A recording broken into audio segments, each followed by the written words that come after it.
इलाज के बाद पैसों को लेकर अस्पताल में विवाद। आरोप है कि सरपंच ने डॉक्टर पर दबाव बनाया और पैसे ना देने पर धमकी दी।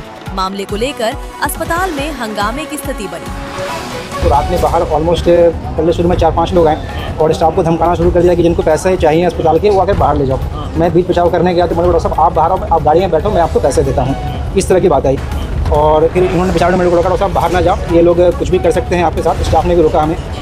फिर अंदर ही अस्पताल के अंदर करीब 20-25 लोगों को बुला लिया और ऐसा हंगामा किया कि हमें डायल 112 को इमरजेंसी में बुलाना पड़ा। ये जीवंत उदाहरण है जो कि कल रात से हुआ है कि पहले उन्होंने बोला कि जी पैसे हम दे देंगे। जब हम पैसे मांगने की बारी आई, अब वो बाहर 20 लोगों की भीड़ इकट्ठा कर ली और मेरे को धमकी देना शुरू कर दी है कि मैं आपका सोशल मीडिया पे बहिष्कार करूँगा, पोस्ट करूँगा, गाँव में आपके बैनर लगाऊंगा, ये लगाऊंगा कि अस्पताल खराब है, डॉक्टर खराब है। और इस तरह से ये हमने चलो कल फेस किया है, इस तरह से बराबर मैं या कोई अन्य अस्पताल जरूर फेस करता रहता है इन सिचुएशन को कि पैसे देने की बारी आती है तो ब्लैकमेलिंग। वो सरपंच रूपवीर था, हुसैना का सरपंच है जो। अच्छा। वो मेरा भाई और मेरी भाभी जी दोनों साथ में घर की तरफ क्रॉस कर रहे थे। बिल्कुल पट्टी थी लाइनिंग जो, उसके साथ साथ चल रहे थे। पीछे से गाड़ी 70 की स्पीड होगी, 60-70-80 की स्पीड से गाड़ी ला रही थी। वो फ़ोन पर बात लगे हुए थे या जो भी कर रहे थे।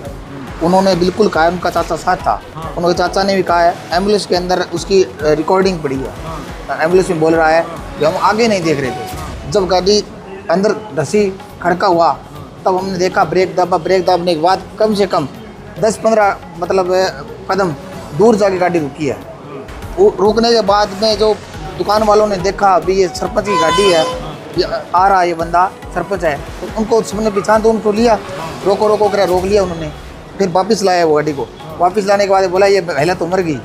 ये बोला, इन्होंने बोला अरे मेरी लुगाई जिंदा है, अभी इनको बचाओ, कैसे करके बचाओ, अभी सांस आ रहे हैं। फिर उन्होंने वहाँ से उठाया, उन्होंने मदद की ले जाके। मैं नहीं बोलता अभी सरपंच साहब लेके नहीं गए, सरपंच लेके गया था हॉस्पिटल है चोपटा में, वहाँ लेके गए थे। वहाँ डॉक्टर ने जाते हुए कहा ये सीरियस केस हम नहीं लेंगे इसको ना, हमारे पास से मतलब मौके का डॉक्टर है। तो संडे का दिन था, संडे के दिन में कोई डॉक्टर नहीं हुआ था, वो छुट्टी पे थे। उन्होंने बोला हम नहीं करेंगे ट्रीटमेंट इसका, आप एम्बुलेंस दे देंगे, आप सिरसा ले जाओ। जब सिरसा हम ले जा रहे थे सिविल हॉस्पिटल का, मैंने बोला उनको अभी सिविल हॉस्पिटल ले जाऊँगा, मैं इनकी कार्रवाई कराऊँगा। पीछे से बाइक जो गाड़ी मारी है, आगे से अगर आमने सामने से टक्कर होती तो चलो हो सकता है इनका भी कसूर हो। तो पीछे से चलता है, उसे पीछे तांखें नहीं होती इंसान के, आगे चलते ही बाइक स्कूटी को मारा है टक्कर, पीछे से उसका सारा कसूर है। उन्होंने कबूल भी किया अभी मेरे पीछे से टक्कर मारी है मैंने, सारा काम मेरा है, कसूर है और गलती मान ली। और आप क्या करोगे? मैं अगर आप गलती मानते हो तो मैं क्या कहूँगा, ये आदमी है उस दिन भी खातियों के घर पर जो राजेंद्र खाती है उनकी स्कूटी मांग के लाया था उन्होंने। मेन बात मैं बताऊँ आपको, सारी बताऊँगा, सुनिए। नहीं आप मेन बात, ये भी मेन बात है ना, उनकी 35,000 की स्कूटी है, वो भी मांग रहा है ना पैसे। वही कह रहा है मेरे स्कूटी का पैसे दो, ये बोले मैं मजदूर हूँ। इसको उन्होंने 3 बार फ़ोन किया है, जिसकी स्कूटी है वो भी फ़ोन कर रहा है पैसे दो मेरे को। कितनी तारीख की ये बात? ये 2 तारीख की बात है जी। फिर क्या हुआ भाई साहब, आप यहाँ ले आए, फिर क्या? यहाँ आने के बाद में यहाँ इस जगह स्थान पर खड़े थे, उन्होंने कहा हम रिक्वेस्ट करते हैं आपसे जितना वो ट्रीटमेंट का पहले का पीछे का जो खर्चा लगेगा मैं भरूँगा, मैं भरपाई करूँगा, इसका कोई कसूर नहीं है, ये निर्दोष है, तो मेरा कसूर है और मैं भरूँगा। आप 10 जने 20 जने रिटर्न में लिख लो, मेरे से लिखवा लो। उन्हें शपथ ग्रहण करवाया, एक नोटरी करवाई है। अच्छा। नोटरी करवा के एक एप्लीकेशन लिखवाया, उस पर आपका उसका 2 जगह साइन किया है उसने। अच्छा। 10 बंदों को हमारा भी साइन किया है। अच्छा। मैंने बोला देखो मेरा भाई है, इसको तो पता ही नहीं क्या करना है। अब उसके बाद क्या हुआ? साइन करवाया, इलाज शुरू हो गया, उसके बाद क्या हुआ? इलाज करवा दिया, यहाँ से चालू कर दिया इलाज। डॉक्टर साहब से मिला, डॉक्टर साहब मैं इनका भरपाई बिल सारा मैं भरूंगा। अच्छा। उन्होंने एडमिट करवाया है। अच्छा। उसके बाद में एडमिट करवा दिया, मैं इनके अंदर कर दिया, हमारे पास तो पैसा था ही नहीं।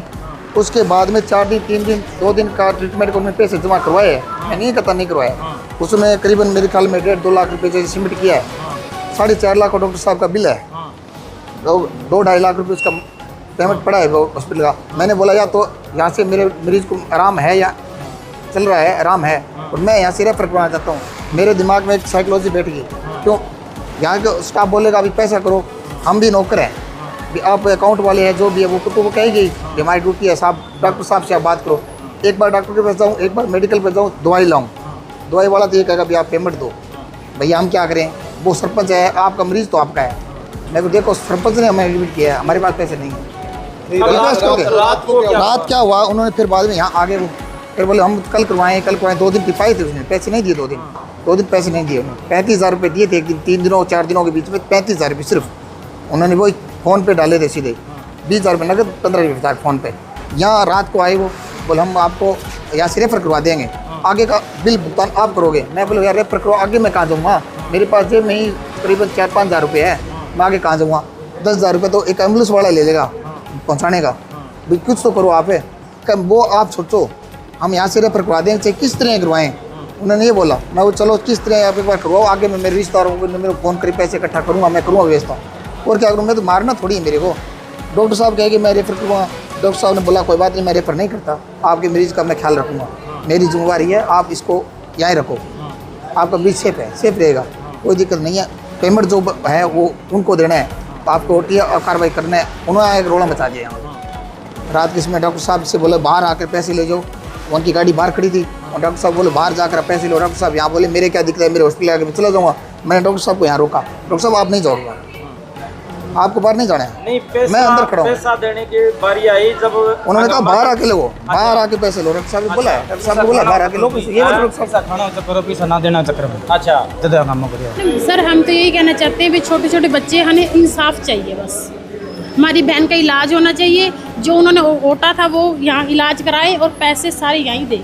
छोटा बच्चा है सर 10 महीने का बच्चा है, 8 साल की गुड़िया है, एक 10 साल की गुड़िया है, घर का कैसा खर्चे चला गया सर, वो तो पड़ी है लेट रही है, तो उसका इलाज चाहिए हमें, और कुछ नहीं चाहिए, उसका इलाज चाहिए हमें, और कुछ नहीं चाहिए सर। उसके बच्चे की तरफ तो देखिए, छोटे छोटे बच्चे हैं सर, संभाल रहे हैं इन बच्चों को, क्या करें। जैसे हमारे पास एक पेशेंट सतीश जी भी हैं, इनकी वाइफ भी हैं, वाइफ तो ज़िंदगी मौत से जूझ रही है, अभी भी वेंटिलेटर पे हैं। आप उनकी फ़ोटो लेकर के जाएंगे, शेयर करेंगे। और हमने ऑपरेशन भी किया, जो आए थे सरपंच थे, उन्होंने पहले इनके साथ भी वायदा किया कि जी हम भर्ती से लेकर के ट्रीटमेंट पूरा होने तक पूर्ण रूप से हम पैसा जमा करेंगे। जब हमने बोला कि जी अब इनकी काफ़ी बकाया रह गया है, कुछ पैसे जमा करो, तो रात में बाहर ऑलमोस्ट पहले शुरू में 4-5 लोग आए और स्टाफ को धमकाना शुरू कर दिया कि जिनको पैसे चाहिए अस्पताल के वो आकर बाहर ले जाओ। मैं बीच बचाव करने गया तो मैंने बोला डॉक्टर साहब आप बाहर आओ, आप गाड़ी में बैठो, मैं आपको पैसे देता हूँ, इस तरह की बात आई। और फिर इन्होंने बचाव में मेरे को रोका, डॉक्टर साहब बाहर ना जाओ, ये लोग कुछ भी कर सकते हैं आपके साथ। स्टाफ ने भी रोका हमें। फिर अंदर ही अस्पताल के अंदर करीब 20-25 लोगों को बुला लिया और ऐसा हंगामा किया कि हमें डायल 112 को इमरजेंसी में बुलाना पड़ा। और आप लोग भी शायद कल चलो आना हुआ होगा आप लोगों का। तो दिन दहाड़े रात में 9 बजे स्टाफ को इनको बुला करके, हमें बुला करके कि डॉक्टर आप बाहर आओ, हमारी गाड़ी में बैठो, और गाड़ी में पैसे देता हूँ। अगर कल मैं गाड़ी में बैठ जाता और बैठने के बाद मेरे साथ अगर किडनैप कर लिए होते, मेरी जान मार दी होती, तो मैं क्या करता। मैं सोनू जी सभी जीवंत उदाहरण है जो कि कल रात से हुआ है कि पहले उन्होंने बोला कि जी पैसे हम दे देंगे। जब हम पैसे मांगने की बारी आई, अब वो बाहर 20 लोगों की भीड़ इकट्ठा कर ली और मेरे को धमकी देना शुरू कर दिए कि मैं आपको सोशल मीडिया पे बहिष्कार करूँगा, पोस्ट करूँगा, गांव में आपके बैनर लगाऊँगा, ये लगाऊँगा कि अस्पताल ख़राब है, डॉक्टर ख़राब है। और इस तरह से ये हमने चलो कल फेस किया है, इस तरह से बराबर मैं या कोई अन्य अस्पताल ज़रूर फेस करता रहता है इन सिचुएशन को कि पैसे देने की बारी आती है तो ब्लैकमेलिंग। ये जो रात को पूरा मामला हुआ, वजह क्या मानते हैं, क्या करवाना चाहते थे आप? सर ये पैसे नहीं देना चाह रहे थे, ना इनसे साइन करवा लिया कि जी हम पैसे दे देंगे, हमसे बोल दिया कि जी हम पैसे दे देंगे। जब पैसे की बारी आई तो वो साफ मुकर गए कि पैसे नहीं देते और इनको धमकियाँ देना, मुझे धमकियाँ देना, ब्लैकमेलिंग करना, सोशल मीडिया पे पोस्ट करना, अनाप शनाप पोस्ट करना, शेयर करना।